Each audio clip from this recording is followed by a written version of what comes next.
The World Wrestling Federation. For over 50 years, the revolutionary force in sports entertainment. Woo, yeah! The best there is, the best there was, and the best there ever will be. Money isn't everything, it's the only thing. And everyone has a price for the $1 Million Man. Shove that control into a nosedive, Hulk Hogan. Will you stop? All right, let's go over to Sean Mooney. And what's he gonna do when Hulkamania destroy you? Ooh, yeah! It is Saturday, and if you're wondering, it's Saturday, I can hear Kinny Killa's voice. What's up with that? Well, I'll tell you what's up with that. It is time for the Retro Roundtable. That's right, Retro Roundtable, episode 4, and I am your boy, Kinny Killa, and today is downright Saturday, and I am also joined by my wonderful partner in crime on this beautiful day. It is the cookie cutter podcaster himself, Mr. Michael Cook. Hello. Hello. Yep. Now today we will be reviewing Survivor Series 1991, Hulk Hogan's Greatest Challenge. And yeah, I mean, what better person to bring on board for these next two shows than my mate Bill? That's right, Billy the Mark Johnson. How you doing, Bill? Hey, yo. I just thought I'd give it a bit of scuttle. Why not? How are you on this Saturday morning? I'm good. I've been working this morning, so I'm full of beans, loads of energy. I'm good to go, man. Nice. Cookie, I know we were saying before we weren't particularly looking forward to this one, but at the same time, because of this, we're going to make sure Billy joins us on Tuesday Night in Texas, seeing as though this was kind of an advert for Tuesday Night in Texas, wasn't it? This is the go-home show for Tuesday in Texas. Oh, man. So, there's going to be a lot of ups and downs, within this episode, talking about the ups and downs of the Rockers, talking about the real world champion Ric Flair. We're going to be talking about Jake the Snake Roberts. All of it. Let me just tell you right now, all you Segues out there, make sure you follow us. That's at Sunday Segue, spelled Segue. Also, please like us on Facebook. Subscribe to our YouTube channel. You can listen to our old episodes on Podomatic, Stitcher Radio, Mixcloud, and don't forget to download that Double Twist player. Now, with the formalities over, we're going to go straight into Survivor Series 91. So hit it, Gorilla!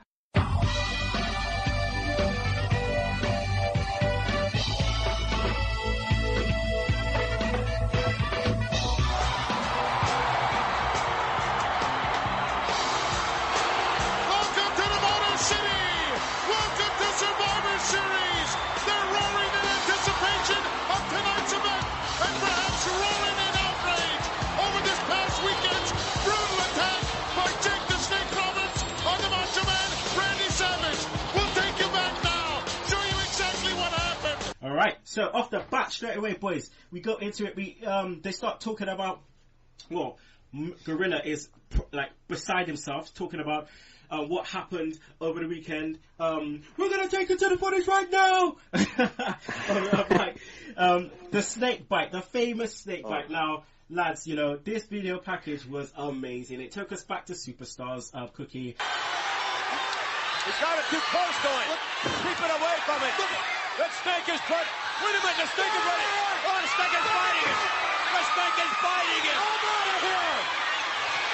Roddy Piper on his way to get some help. The snake is gnawing on the arm of Randy Savage, who's helpless, tied in the rope. All I can say is that snake better be devenomized. It better be. Jake Roberts, look at it, shrinking the snake as the snake digs deeper into the arm of Randy Savage. This is not supposed to happen. Roddy Piper there. Oh no, Elizabeth. I can't believe she's going to witness this horror.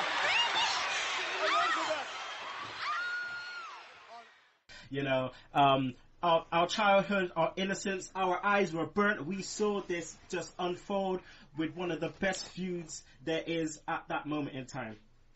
Absolutely. I still think about this moment today. I mean, the snake bit him.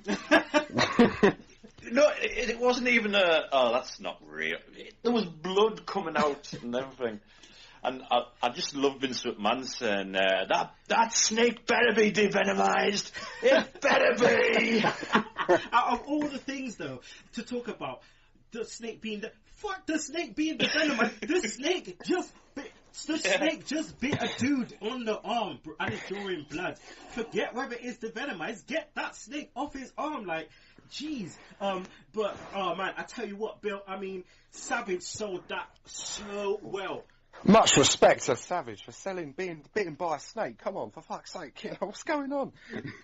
It's mental, like. I couldn't believe it. No, that is just proper hardcore by Savage to agree to do that. Let's, Jake Snake do that to him. I couldn't believe it.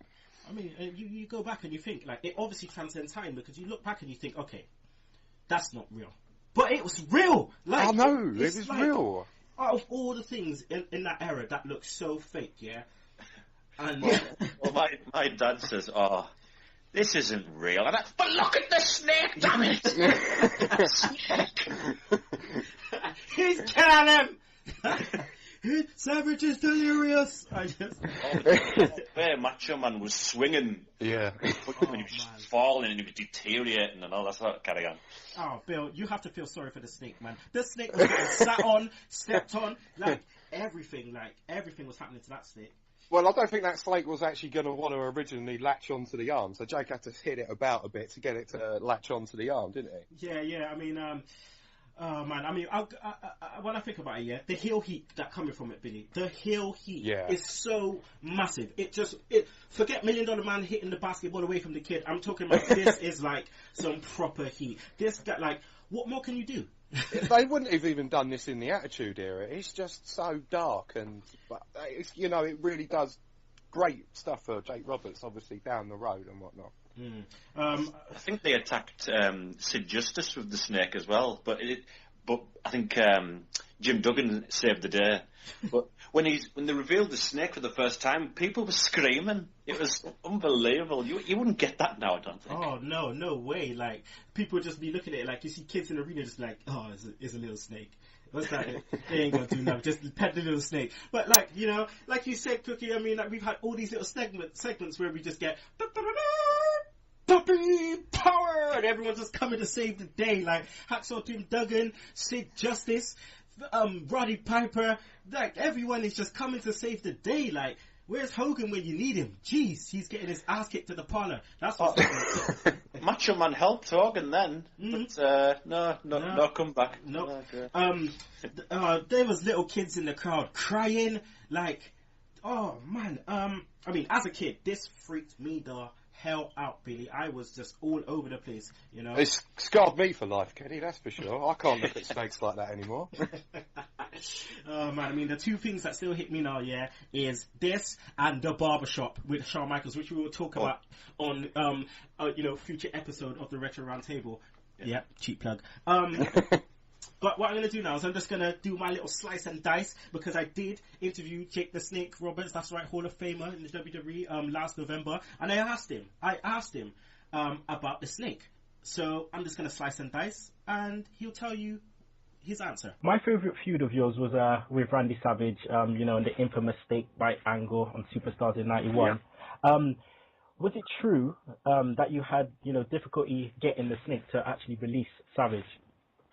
Yeah, he would not let go. I slapped the snake in the back of the head to make sure he was good and pissed off, and whenever he latched on to Randy, he would not let go. I mean, I tugged on him, finally had to pry his mouth off of it. Nice. Well, there you get it. I mean, like, I asked him, the snake, did you have to grab it? I heard you had to grab it, and he was just like, yeah, I had to slap it on his head a couple of times just to release that damn sucker. He was going for it.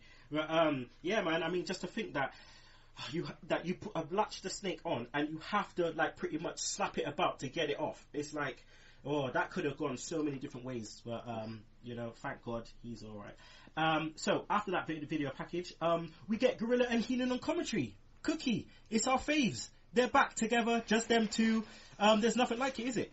Oh, they're the best commentary team ever, I reckon. Yeah, they're just so good together, and you can tell they're friends the way they wind each other up.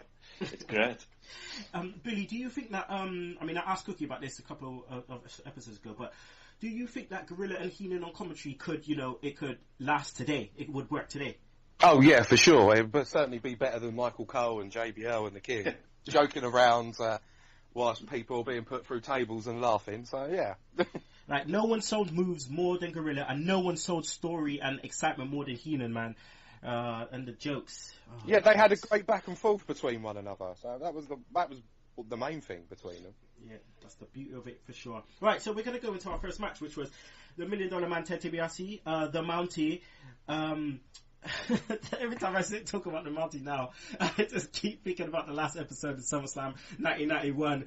You're hurting me! You're hurting me! Well, the Mountie's joined by the Warlord. He's with he's no longer with the Doctor of Sly, Doctor of Sly or Slick. Yeah, Harvey Whippleman. Yeah, what happened there? I don't know. I can't remember that changing at any point. Usually the managers sell their contracts to another heel manager, don't they? So probably something like that. Didn't they ban managers from ringside? I'm sure I heard them going on about that on the VHS tape. They did, but Sherry was out there for a good hot minute. Maybe she's not a manager. I don't know. She's a valet. Man, but so $1 Million Man, the Mountie, and the Warlord were joined by Ric Flair. Now, Cookie, they distorted the belt. Was this the tag belt that he was holding up? It was the tag belt, because if you look closely, it doesn't cover it quite much. Because he turns around and the WWF logo is on the strap of the belt. Yeah. So, and I think I've shown you the photo of him on like a house show. Yeah. Showing the tag belt. I thought, who is this for? Who have you shown this to? Because it's clearly the tag belt. Even if you don't know what the world WCW belt look like, you know that's the tag belt. So it looks a bit stupid. It's great. So they're going to face off against Bret Hart, Virgil. Oh, Virgil. Just coming out this... I love it. Virgil, no pop. No $1 Million title means no pop. We're just sorry about your damn luck. British Bulldog and Rowdy Piper. I mean, the one thing, Bill, that was great about the Survivor Series in this era was that everyone that faced off had a legitimate feud individually. So obviously we had $1 Million Man with Virgil, the Mountie with Bret Hart, the Warlord with British Bulldog, which seems the feud went on for like 2 years, and then Roddy Piper and Ric Flair. And you wouldn't get that today, really, would you? No, not today. They don't have that much to see to the future, do they? They don't really think about it like that anymore. I mean, Bill, also, like we were just talking about, you get all the managers out. Sherry with her nice gold get-up. We had Jimmy Hart with, obviously, flossing the suit. What was Sherry wearing? Honestly? I don't know. It was like some 1920s. Yeah, the 1920s Jezebel outfit. But the thing is, she's quite hit and miss with what she wears sometimes. Like, you get her in like 1993 when she's managing Shawn Michaels with her those get-ups, and then you get her, 1991 with $1 Million Man. Looking in the 1920s. You get also Harvey Whippleman out there with his turquoise suit, 3-piece suit he probably got from thrift shop. And then we had Perfect with executive consultant. Yeah, Perfect out there looking like he's Jason with his Technicolor dream coat. Like, just he's out there, right, with this tracksuit. Oh my God, 90s eat your heart out. Like, that was a 90s tracksuit for sure. Looking like Timmy Mallet. What is he wearing? Oh God. Oh man, I know probably none of us can answer that, but jeez, what was he wearing? You right there, Bill? Yeah. Problem. There we go. All right. We're back online. I'm back online. All right. So Flair comes out. I love the fact that he puts his hands out to the fans, and they put their hands out to give him a high five, and he's just like, no, I'm going to comb my hair. I love that. And the reason why I love that is because that bastard did it to me. Oh. Yeah. Went to a house show, went to Ric Flair, tried to give him it, he was just like, no, sucker, sorry, I'm going to comb my hair. That's because he's Slick Rick. That's right. So, yeah, Blanks of fans love that. Heenan line of the match. British Bulldog, $1 million body, 10% mind. Whoopi Goldberg hairdo. Love it. Cookie, crowd was hot for Piper, man. Oh yeah, I mean, I think this probably wasn't this his first match since 1990? Maybe he did house shows, but they really wanted Piper to kick the crap out of Ric Flair after he attacked him on the Superstars. Yeah.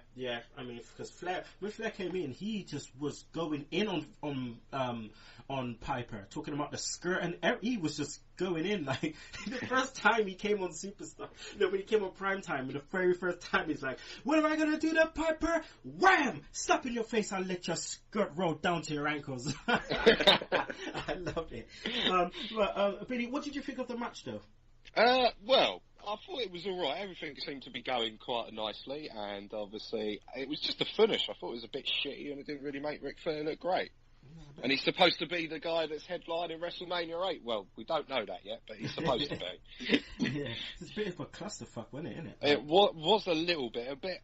It didn't really make Ric Flair look like the real world champion that's supposed to be going into a match with Hulk Hogan. Yeah, I mean, it was some nice to and throwing Cookie in that match. I mean, we had obviously $1 Million Man squaring off against Virgil quite a lot. He was just taking it to Virgil, winding him down. I love the fact that, $1 Million Man sells like a beast as well, especially them headshots in the corner, man. The turnbuckle shots. I love those. We also get the Bulldog, doing the whole power thing against Warlord that he does every match he has against Warlord. But it seems to, he got him down a bit quicker this time. What did you think about the interactions, though, between the guys that didn't legitimately have feuds with each other, say Bret Hart against $1 Million Man and so on and so on? Oh, well, they were good. The Bret Hart and $1 Million Man tussle that they had, that was fantastic. Because they had the Survivor Series previously, where they were the final two.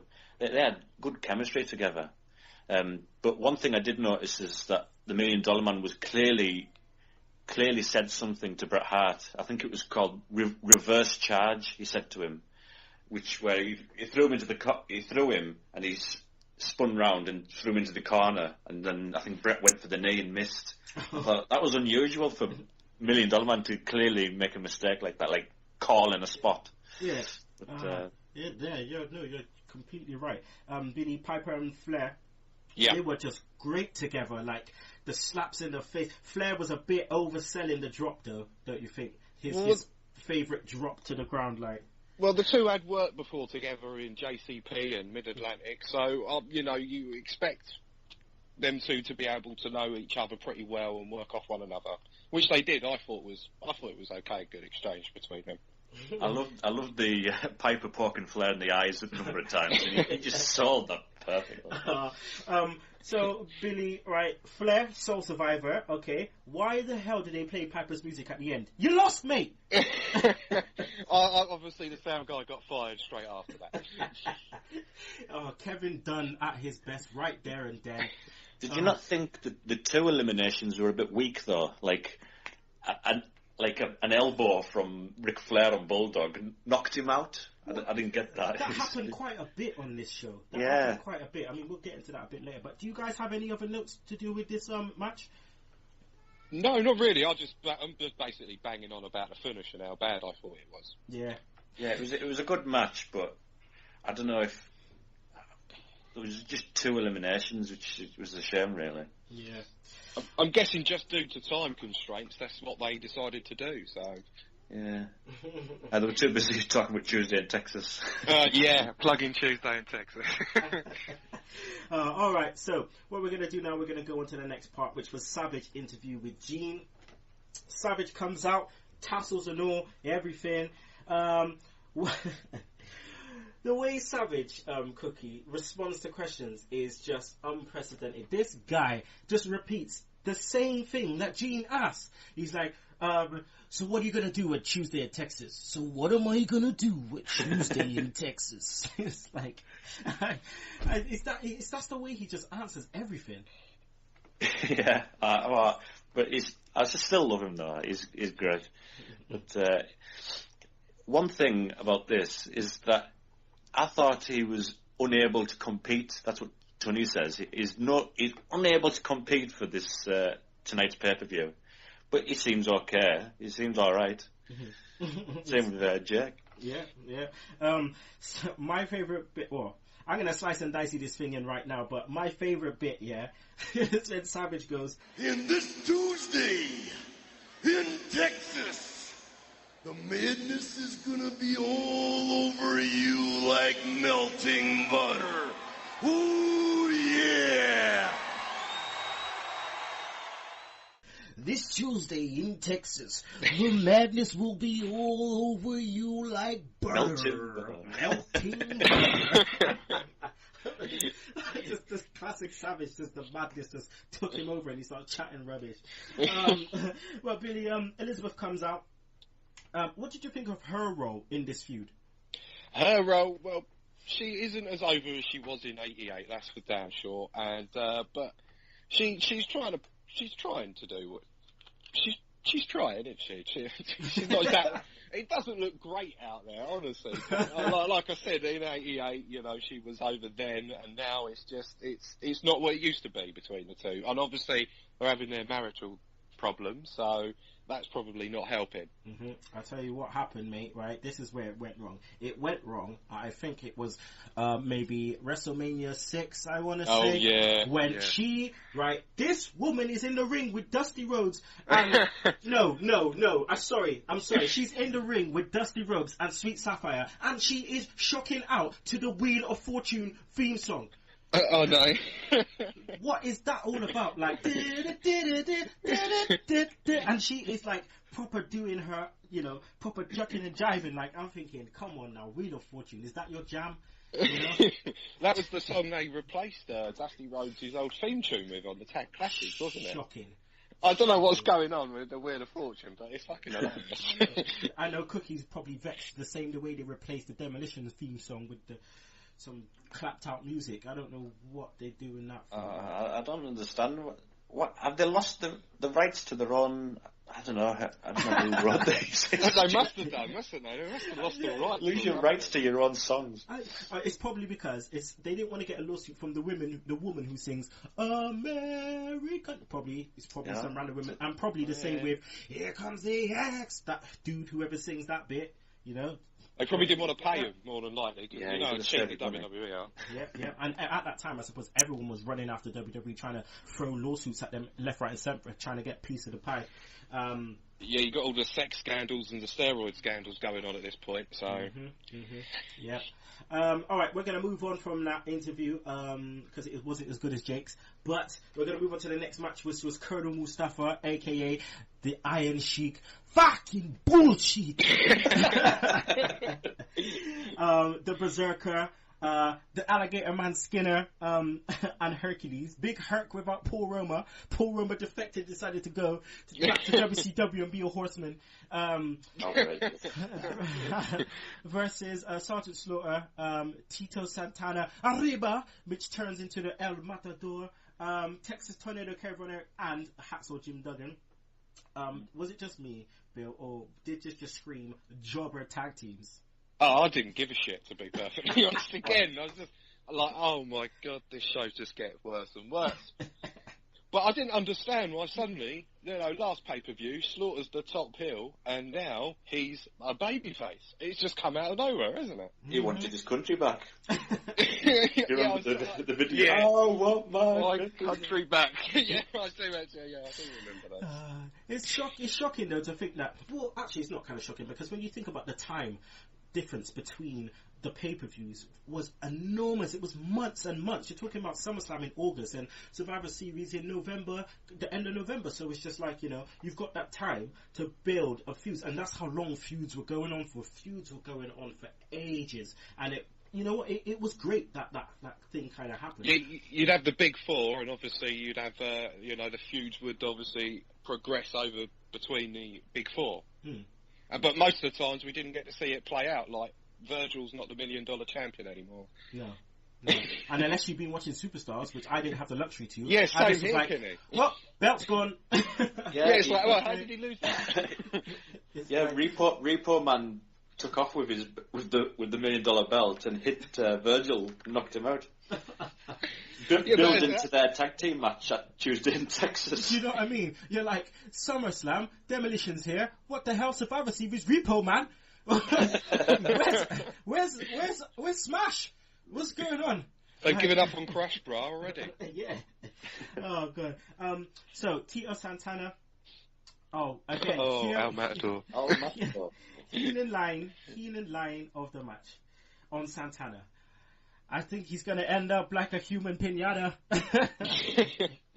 No, but Cookie, what did you think of the the new gimmick change for Tito? Because I was expecting the wicked Tito theme song, and you just get some slow shit. I think it was the original Tito thing was getting maybe stale, and he just wanted to change his character, but it was just him in green tights, really, wasn't it? The Ariba man couldn't hack it anymore. I mean, I found this match really to be like really, really messy, and it was kind of the first time that I saw Texas Tornado's foot actually affect his movement in the ring. Like, did you know that he had one foot? Yes, I did know. Yeah. I mean, I don't know if you noticed it, but it was the first time I actually saw. I mean, when he came into the ring, he was just like stumbling all over the place. I don't know if you noticed it, but yeah, this is the first time I actually saw Texas Tornado kind of, he probably had a little bit of white powder as well before the match. You know how Texas did back in the day. Oh yeah. It's probably affecting his performance. But did you like him back in the day? Because I thought he was good. Yeah, well, when I was playing with me figures back here in at this period, Texas Tornado was always my champion, so I always liked him. And what was how was his figure gimmicked? Because obviously Hulk Hogan, he had the two hands up like he was going to press slam. Jake the Snake had the spring in his arm. Oh, he did the tornado punch. It was basically that stance. Oh, wicked! Yeah, you twist him round and. Yeah, and he could hit everyone. It was amazing. As an 8-year-old, anyway. With the wrestling figures, I always had Texas Tornado and Ultimate Warrior as a tag team. I thought they were related. Brilliant. See, I never had the luxury of having the toys until they were 3 years too late. So I ended up having Jake the Snake with the spring put back and the snake facing off against fucking the evil guy out of Last Action Hero. Right. Yeah, proper ghetto. But oh god. All right. So it goes back to the moves. Okay. Cookie. Sheik got pinned from a clothesline. I don't think you could because the way that Iron Sheik was moving, I thought, a clothesline is the only thing you can do to this guy. He wasn't moving very well. But, I think the Sheik and Slaughter was the only feud in this match. Where the previous match, everybody had a feud, but it was just Slaughter and Sheik. Yeah, it was a bit weird. And Tito Santana and Sergeant Slaughter were replacements for Ricky Steamboat and Jim Neidhart. Oh, wow. They were supposed to be in the match, but I think Steamboat left because I think probably better matches in WCW. Yeah. Well, the thing is, you can tell these things because obviously from Superstars, they build up and they have the little videos in it, of all the teams together, and you're like, hey, you're not in the match. What's that all about? But, obviously we all know that, what we think of this match is it was a really off-key. Alright, one question, Bill. What is your thoughts on Berserker and Skinner as gimmicks? Oh, I love the Berserker gimmick. It's a tribute to Bruiser Brody, first and foremost, and he wins matches by throwing the opponents over the top rope, and then he patiently waits to win by count-out. How amazing is that? Again, I didn't see Superstar, so I didn't get to see much of him. And then all of a sudden, this guy's walking down with Mr. Fuji, when I'm hearing this, huss! I'm like, yo, who is this guy? And then the alligator man, Skinner, Tobacco, Steve Kern. Kern. Yeah. He used to have some wicked matches with Bret Hart. Oh, absolutely. Yeah, we'll definitely see that one in the next one on Tuesday in Texas. Mm-hmm. Underrated, I think. Definitely. Steve Kern, who was one of the founders of FCW and NXT. If all those people out there that didn't know, trainer in the Performance Center. Mm-hmm. All right, so we're going to move on now to the Jake the Snake interview with Gene.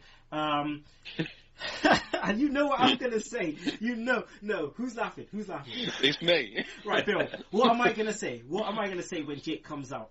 Well, you're either going to do some sort of Bill Cosby impression, or you're going to talk about, his lovely Christmas jumper. That is what I'm going to talk about. The lovely Christmas jumper. Jeez, what a heel move to wear such a dodgy jumper. It's instantly going to make you hate him, isn't it?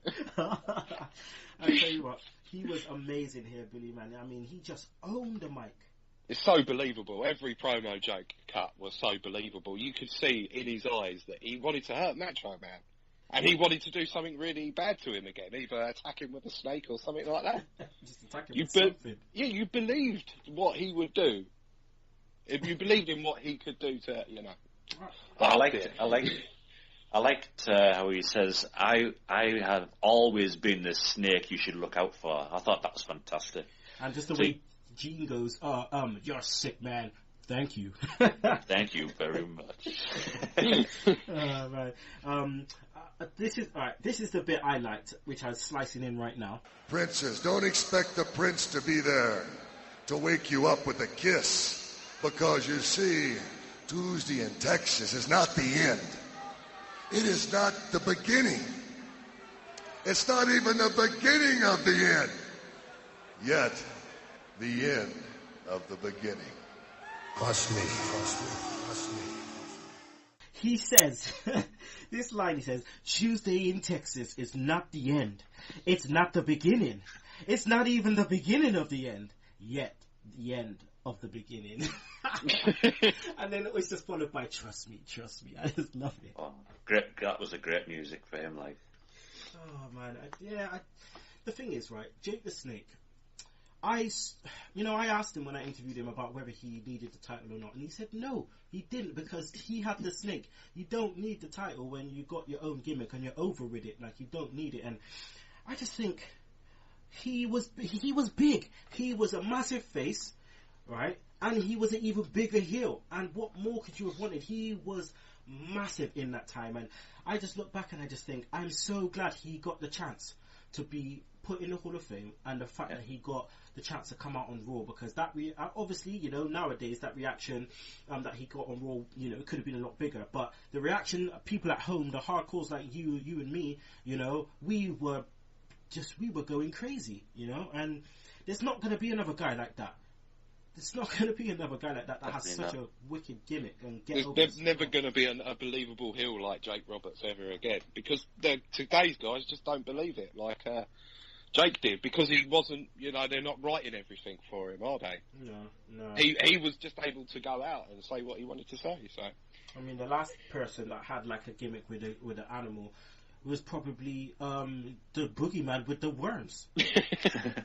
or Victoria with the spider, like, that's about it. This is WWE can't recreate that genius anymore. You guys got anything else left to say on the interview? No. Nope. All right, let's move it on. Let's move it on to the video package. This is the build-up to the main event, which was in the middle of the show. Hulk Hogan versus The Undertaker. So, for all you Seggers out there that didn't know what happened, here's what I put together earlier. Here's the build-up. Slice and dice, baby. You know how long I've been waiting for this very moment, big man, huh? Hey, you know how long the real world champion has heard the name Hulk Hogan? You know how long I've had to listen to you talk about the 24-inch pythons, big man. Now don't be ashamed of those butterflies you got rumbling in that stomach right now. Because, big man, I just burst that bubble you've been living in, and I'm here on your doorstep with the real World Championship belt.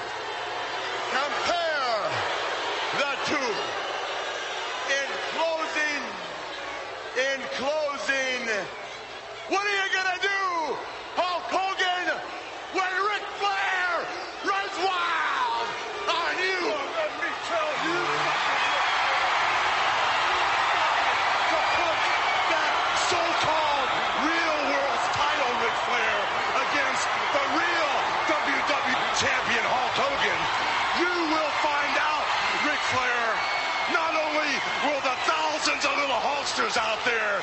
it's your beckoning call. Wait a minute. But Hulk Hogan From behind. right there. Look, it's the Undertaker with the urn. Undertaker hammering Hulk Hogan from behind with the urn, coming out of the coffin. Look at that. They're all over him. Flair, Undertaker, all over Hulk Hogan, trying to choke the life out of him. Undertaker, there with Ric Flair. Wait a minute. Let's go. Roddy Piper and Randy Savage leaving the broadcast booth. So we get this brilliant video package of Hogan in the parlor, you know. Let's just build the picture, yeah. Hogan, you know, Flair comes, you know, into the WWF instantly on Hogan's case. I'm gonna burst that bubble, big man. Just instantly, I'm coming after you, which is great because you don't really see that much as a heel, straight coming for the face. And then, you know, he's on the parlor, Hulk Hogan, going to talk about Ric Flair. All of a sudden, Flair comes out with the belt, you know, he goes after Hogan, just goading him. Hogan comes back, and then all of a sudden, you just see Undertaker, brilliant, out of the casket, Bill, out of the casket, just comes from behind, boom, urn in your head, urn in your dome, what you gonna do? Nothing. Loved it. Hulk Hogan, getting attacked by an undead zombie. Shouldn't make sense, but it does for some reason. I mean, this was weird though, where Taker, he took the necklace, of Hogan and dropped it like it affected him in some way. Very symbolic, weren't it? It was a symbolic piece there. It was easy to miss though, I felt. Yeah, I suppose so. Like, Cookie, what do you think? Yeah, I think they did that. I think they did that same thing with Yoko, with Earthquake the year before, where he was holding on to his chest and the cross. But I liked the way he just took it off and just looked at it and just dropped it on him, and sort of like, this is the end of you, sort of thing. He sold that nice, man. He just like, the thing is, the Undertaker back then, he was so raw, right? And he was, I don't know whether, he was just so raw. He was a raw talent, and the way he came in, he played that character so. We were generally scared of that guy. Like, we were generally scared of him, and his reactions and the way he played the character was amazing. It was amazing, and the way Paul Bear. Oh, God, that guy. I got so much respect for that guy to come in and do such a gimmick so well. Without him, imagine. I think I've asked you this before, Cook, but just imagine if Undertaker was still with Brother Love. Oh, just let that wouldn't work. Just let that rest in your head for a second. Okay? Exactly. But yeah, I mean, the build-up for this was really good. But at the same time, Billy, this was clearly a build to a Hogan-Flair feud, which actually never kind of happened.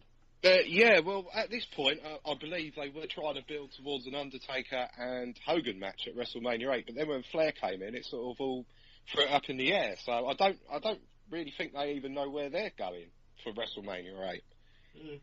Yeah, I mean, like Hogan, just like Cena, the ultimate killer of gimmicks. So I am so glad that never happened, because we may not have seen the streak begin. Exactly, the streak may not even be a part of a WrestleMania now if it wasn't for Flair coming in. So thank Flair came in. Yep. So Cookie, why do you think that the Hogan Flair feud never really materialized? I don't know what it. I'm sure there was maybe problems of who does the job, basically. I think, but it was such a missed opportunity. It seemed to be all over the place around this time. There was no Hogan Warrior Jake match. There was no Piper Flair match on a pay-per-view. It was just all this time. Every match that should have happened didn't happen, and they just. But I just don't know why this match, the Flair Hogan match, didn't happen. I don't know why. It was such a shame, because it's like, when you think about it, when Flair came in, it was at least gives you a 9 to 10 month build before WrestleMania 8 for this feud to be. I mean, Flair did exactly what he was meant to do. He came in, he took it to Hogan, all the little vignettes, all the little video packages, him and Heenan just running him down. Like, that's what we needed. Hogan coming back saying, I mean, this. It was going in such a nice, in such a nice way, and then. I mean, Flair joined the WWF. You would expect it to happen, this match? You wouldn't expect it just... Certainly. Sure. Well, he didn't draw on the road, apparently. According to reports, he didn't draw on the road, as well as Vince thought it would, so that's why he pulled it from Mania. Oh, man. What you think, like, from the fall... Obviously, we can't really talk that much about the Rumble because we're not there yet, but from the fallout from the Rumble, it just made so much sense, like, to just keep building, because they were putting little ingredients there for it to happen, you know what I mean? Like, yeah. They just decided to turn Sid heel and have him with Hogan. Yeah. But then I suppose we're not even there. Still 91. We haven't got there yet, have we? Yeah. So with that, let's just move on to the actual match. Hogan versus Taker. Why wasn't this the main event, Cookie? It was, but it wasn't. So why? Well, the way it ended, around this time, a heel winning at the end was unheard of.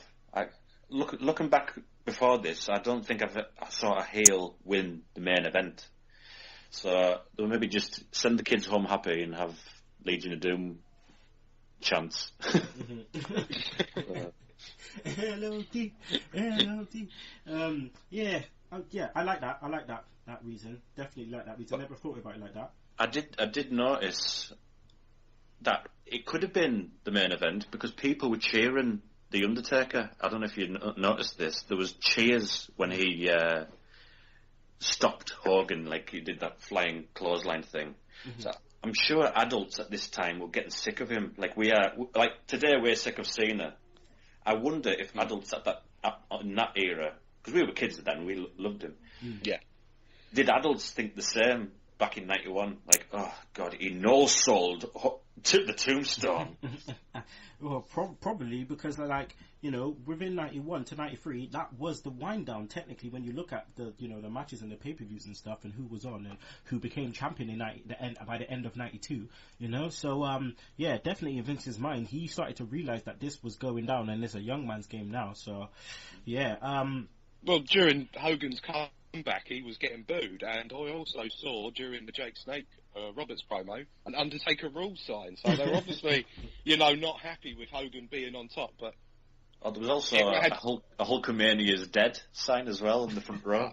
See, there you go. We're just saying that the older wrestling fans were getting a bit sick to death of this bloke at this point.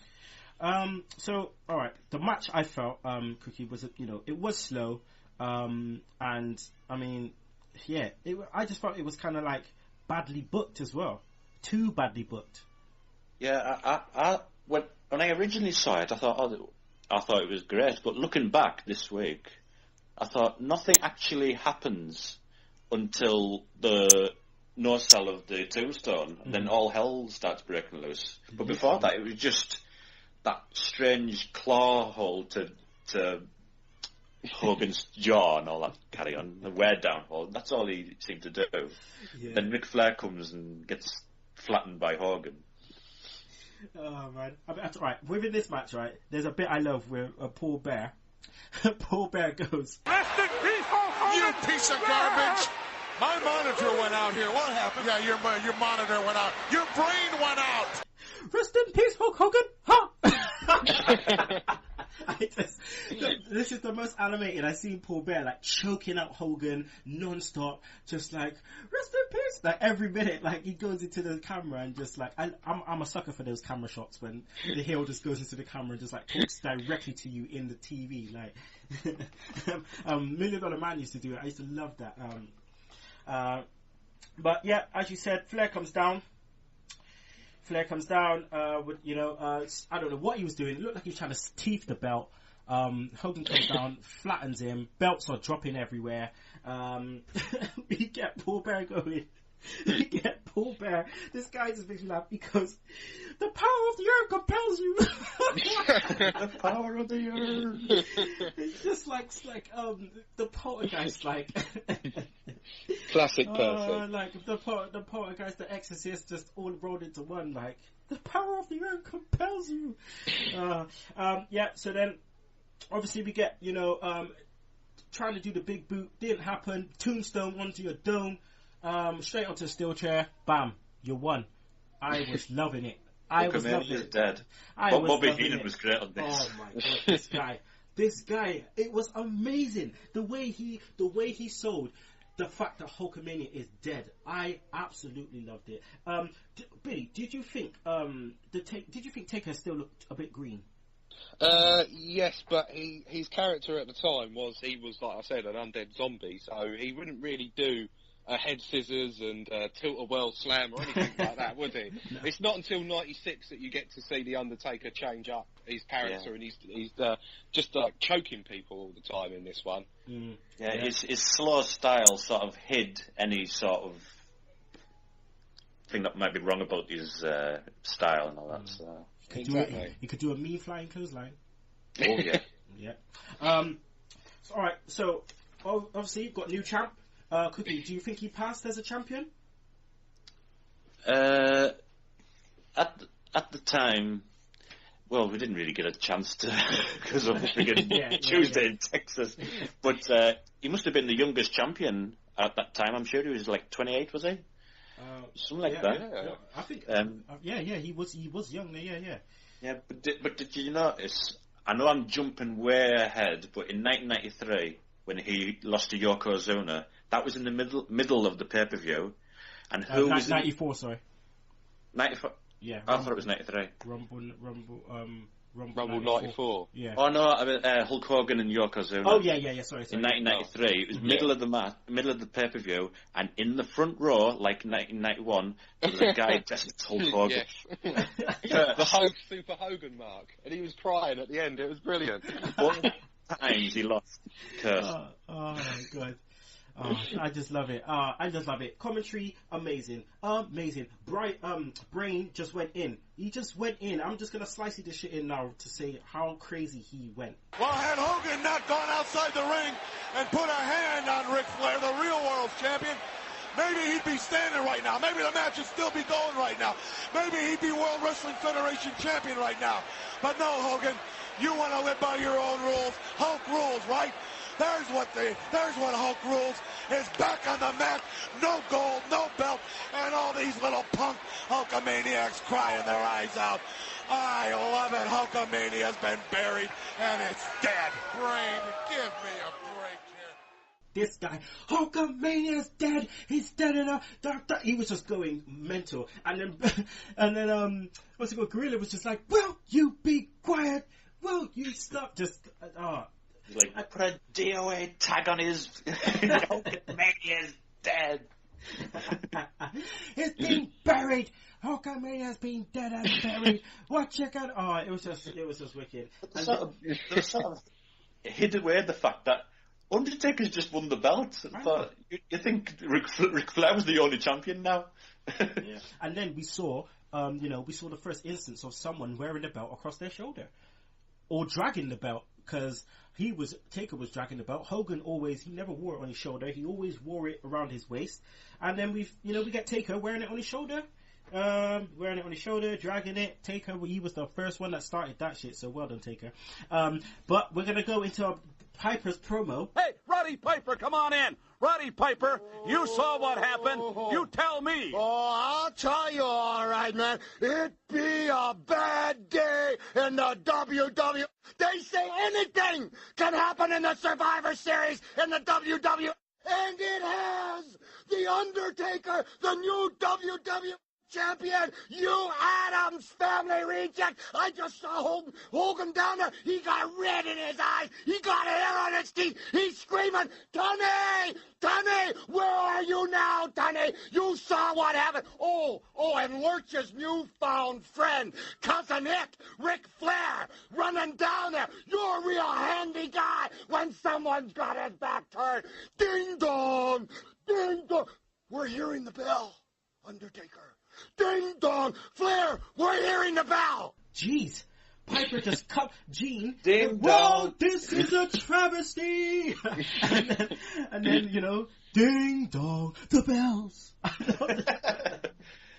think it was 10 minutes of different promos where everyone was shouting for 10 minutes. What are you gonna do, Ric Flair? It was amazing. What did you think was gonna happen? It was amazing. The Addams Family rejects. Cousin Ric Flair. It was amazing. Then Bill Flair, right? Then we got Flair interview. Okay, I am slicing this in because Flair. You gotta. Went. What did you think was gonna happen? When I arrived here, I told Hogan face to face he was short-lived. And by God, he is. Little babies out there now, tears in their eyes. Mothers looking at their fathers, wondering what's next. Well, I'll tell you, all these years you believed in Hogan.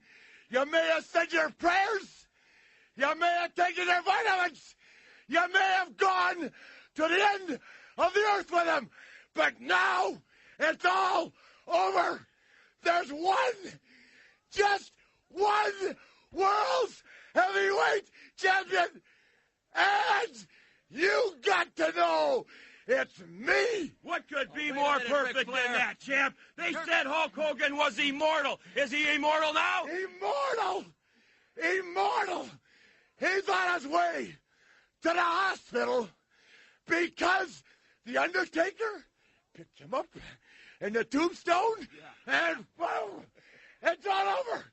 No more Hollywood, no more limousines, no more little kids running wild. And Jack Tunney, this goes to you. Put that video distortion on the belt of the real world champion, and everybody starts paying the prices. In closing, let me say this. The WWE Championship belt now is in the coffin of Hulk Mania. Let's go, champ! In. He absolutely went in. Like Cookie said, what did you think was gonna happen? and he goes, and Undertaker, he took him, and boom! Hulkamania's dead. No more Hollywood. Just love it. Just absolutely love it. It's Flair cutting one of his usual great promos, as always. You give the man the stick and he'll tell the story that wants to be told. So mothers looking at their fathers wondering what's next. You see, I can't do an impression as good as you, Kenny, so I'm just going to leave it to you. No, I tell you what, at the beginning of Flair when he came in, right, I just love that Mr. Perfect just always cuts off Mooney. Shut up, Mooney! and he just goes ashes to ashes, dust to dust. Hulk Hogan and Hulkamania finally bust. Rhyming slang at his best. Like, oh man, I can't get enough of this era because everyone, the backstage interviews were amazing, just non-stop shouting at the TV. Like, did you like Legion of Doom's promo? Listen, we're gonna go into that now. Let's just go into Team Quake, right? Because Team Quake and Team Bossman promos, I love the Hurtquake, right? And people, if you don't know out there why I call him the Hurtquake, just all you gotta do is watch SummerSlam 1990, one of my favorite SummerSlams. Bossman, right? Bossman and Hogan, Earthquake, Dino Bravo, Canadian, right? The Canadian Earthquake, Dino Bravo just going in. The Hurtquake, nobody can stop the Hurtquake. Jeez, man, the Hurtquake. Yeah, so that's why I call him that. But Earthquake, his normal angry man promos just. Oh, this guy, he needs a paracetamol or something because he is going absolutely nuts. Then, Typhoon. This guy says, if there was 150 of you and only 3 of us, we'll still destroy you and there's nothing you could do about it. Bruv, you lost the match. You lost the match. But, like you said, Billy, what did Hulk do in this promo? Just take it away, man. But Hawk, well, he basically told Mooney to not ever interrupt him. Wait a minute, I'm getting Mooney, don't you ever! What a rush! A rush for us! A bum trip for you! Oh, yeah. Mooney, don't you ever! Don't you ever, interrupt Mike. Never do that. He was mid what a rush. Oh man, I'm surprised you never backhanded him like. Mooney, don't you ever! Just doomsday device in the dome, like straight like, jeez. He is one brave dude. And again, people, we get what a rush. A rush trip. Oh my god. What a rush. A bum chip for you. Great. And then it cuts to Mean Gene shouting, saying, "We've got Jackson here!" Everyone hated Tunney, man. Everyone hated Tunney. Oh man, he was getting it from all corners. Like, I loved Mean Gene's reaction when Tunney says, "The referee's decision is final," and Mean Gene just goes, "Oh, bullshit." It's huge. Oh man. Alright, with that, what we're gonna do, we're gonna go to a break right now, okay? But we'll be back with Beverly Brothers and the Nasty Boys versus the Rockers and Bushwhackers. Oh god. The Natural Disasters and IRS R&R Shyster versus LOD Legion of Doom and the Big Boss Man. Also, we will get the pay-per-view rating, we'll get the match of the pay-per-view, wrestler of the pay-per-view, Cookie's top 5, yeah. So make sure you don't miss it. And we're back, people. It's your boy Kinny Killa. It is the Retro Roundtable episode 4, Survivor Series 1991. You are here with the Cookie Cutter podcaster himself, Michael Cook, and Billy the Mop Johnson. No other than Billy the Mop Johnson. So, right about now, what we're going to do, we're going to go into the Beverly Brothers and the Nasty Boys versus the Rockers and the Bushwhackers. Now, did they change the tune? Was this the first tune for the Beverly Brothers? Because I don't believe that this was the tune come Royal Rumble 93. I'm sure that's the same one. Yeah, I'd have to check 93. Okay, alright, what I'm going to do is I'm going to slice the first theme song, slice the second, and then obviously it seems like it's different, but at the same time, I never liked matches with Bushwhackers. Never, ever, Billy, because it's just as simple as this. It hints and smells of jobber to me. And HBK ain't no jobber, goddammit. Well, I think this match is just about, obviously, Sean and Marty, but we haven't quite got to that yet, have we? So. Well, look at Michael's here compared to Royal Rumble 92. He looks jacked. Yeah, he looks like he's been enhancing himself with something a little bit extra on the side. Who knows? Or maybe he's been in the gym a lot. He looks absolutely jacked. But I suppose the scandal, it all happened, and then that's why in 92 we see a completely different, no longer is Warlord and Justice around and other big men. Yep. Indeed. What did you think of the match, Cookie? I'm seeing it went 23 minutes. It was just a long 23-minute storyline just to have Shawn Michaels walk out. Well, not walk out. I did the same mistake Monsoon and Bobby Heenan made. They thought he just walked out. But, just a build-up to some dissension in the ranks of the Rockers. Mm-hmm. Yeah, HBK looked pissed, man.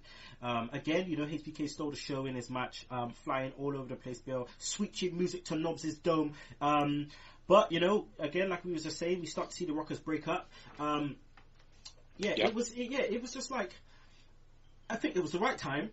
It was the right time to start this, around the Survivor Series. They've definitely outgrown one another as a team. Sean's come along as a performer at this point. And Marty isn't exactly up to speed, but Marty, doesn't want the team to break up at this point, and there's for good reasons. Mm-hmm. Yeah, I think it was around this time on like Superstars and Challenge. Shawn Michaels was hogging the amount of time he was beating up like Dwayne Gill and all that.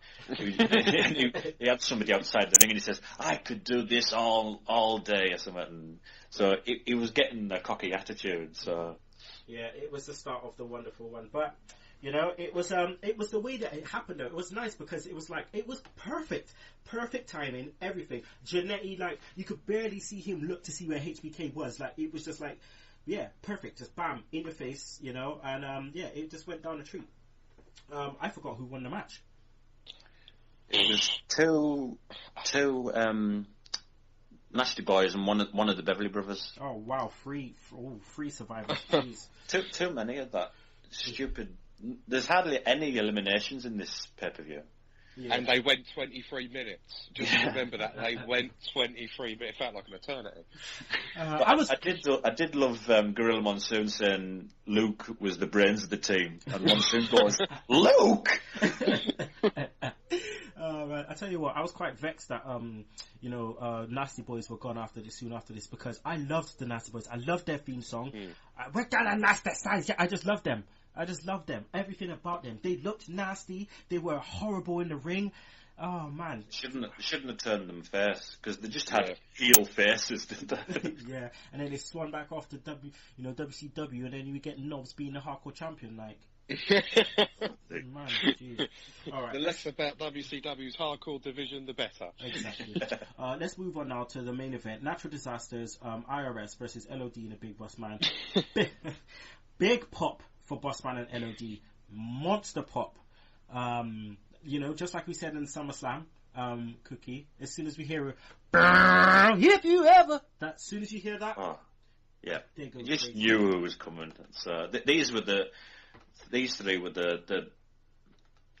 most over of the night, I think. Mm-hmm. Maybe that's what, that's why they ended it with cheering these guys on. Mm-hmm. Yeah. Make everybody happy. Billy Bossman was definitely better as a face than he was as a heel, wasn't he? Oh, for sure, yeah. I think people preferred to cheer Bossman because he's obviously a police officer and he's supposed to be doing all things good for us all. So, yeah, and I mean, I remember when he turned that, it was like legitimate, like the reasons, I ain't no bent cop, like literally, you know what I'm saying? Like, that was. Slick trying to get the payoff and everything. Yeah, I do sort of briefly remember what went on there. It's funny you said that, though, that he wasn't a crooked cop. Why was he a heel and doing crooked cop sort of things by beating up Hogan?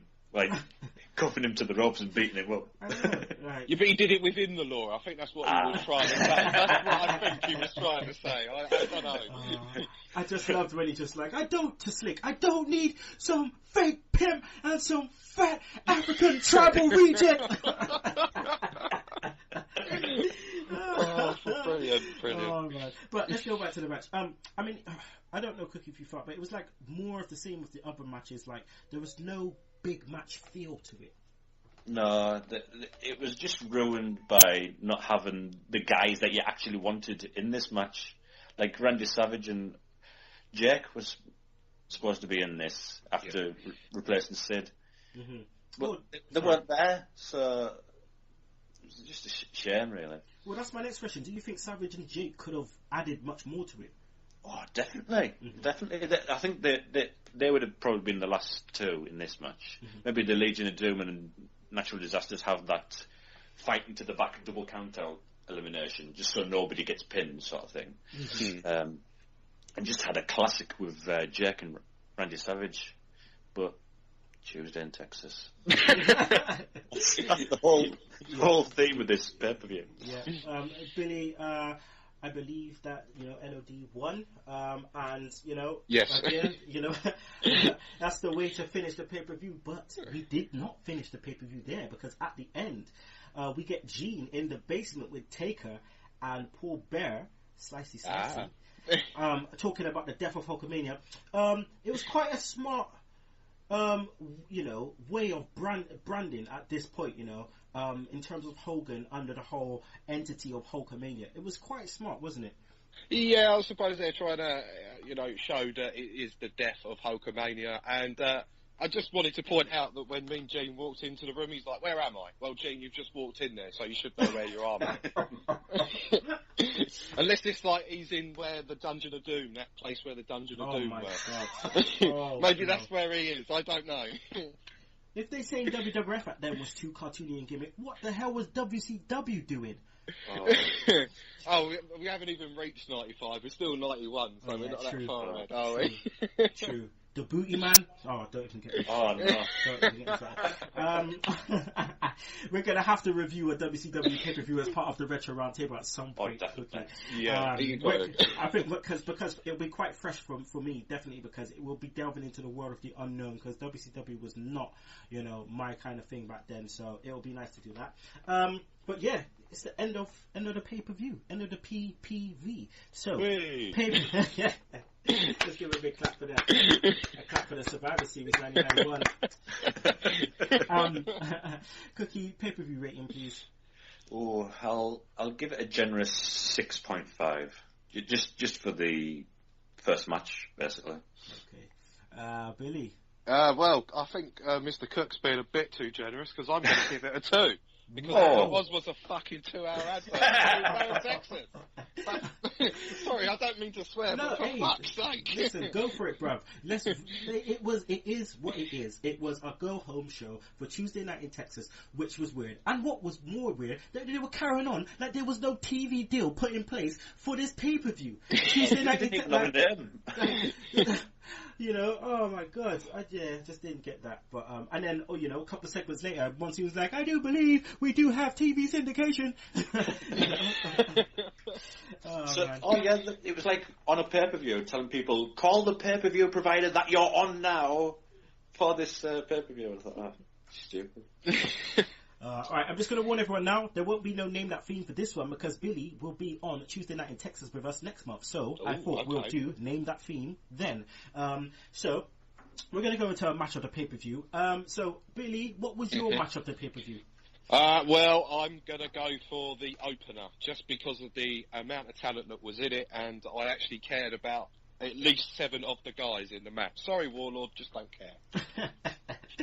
Alright, and Cookie, what was your match of the pay-per-view? I've got to agree that the opener, just a shame that there wasn't proper eliminations, and just everybody was eliminated, and Flair was outside the ring just waiting. Alright then, Cookie, who was your wrestler of the pay-per-view?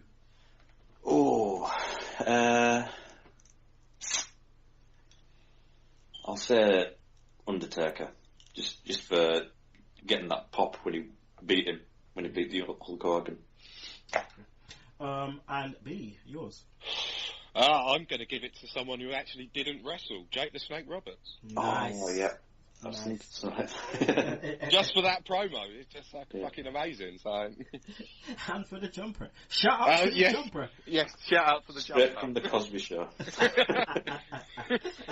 I believe one of you guys have already put it up onto Twitter, so make sure you check that out. Oh man. Alright, so what we're going to do now is we're going to go into Cookie's top 10. Now, I believe Cookie, it is top 5, I think, so I'm going to hand it over to you, my brother. Yeah, I've gone for top 5 feuds. Now, this doesn't necessarily mean they had great matches, because I'll do that in the next one, top 5 matches. Right. So I'll start. 5 is Ted DiBiase and Virgil. Nice. Great start from Rumble to SummerSlam. Next one, they didn't have a match, but just the story of The Undertaker with Jake and the Ultimate Warrior. Classic stuff. And just, trust me, Warrior, I'm a snake. Oh, great. Shame the Warrior let go. Oh my god, yeah. And just the sick throwing up on the table. Oh my god. When the Warrior's flat out and he looks up and the Undertaker's there and you just Paul Bearer's face in the background. Such a shame this should have been a Survivor Series match between maybe Warrior and Savage have a team and against Jake and the Undertaker. That would have been great, that. I'll go Big Boss Man and the Mountie. Just for SummerSlam. Just for SummerSlam 1991. Everybody wanted to see the Mountie get thrown in that cell with anybody. And the top 2 have Macho Man and Macho King involved. I'll go number 2, Warrior and Macho King. Oh, yeah. Just fantastic. The way Macho King would just beat up Warrior, run off like the Rumble. and a great WrestleMania match. But number one has got to be, for me, Macho Man versus Jake the Snake. Just for the snake bite and interrupting the wedding thing, and he hated Jake the Snake Roberts, and he just couldn't wait to get to Tuesday in Texas. I'll end it on that, I suppose. Tuesday in Texas. Yes, Tuesday in Texas. I know people keep banging on about it, but listen, watch the pay-per-view yourself. Exactly. Just watch the Survivor Series and they bang on about it. Yeah, you know what I mean? So, that's the end of the show. So, like we just said, next one is Tuesday night in Texas. Now, we have said that Billy the Mark Johnson will be joining us next month just because it is very unfair to make this his only appearance on Retro Roundtable. Survivor Series 91?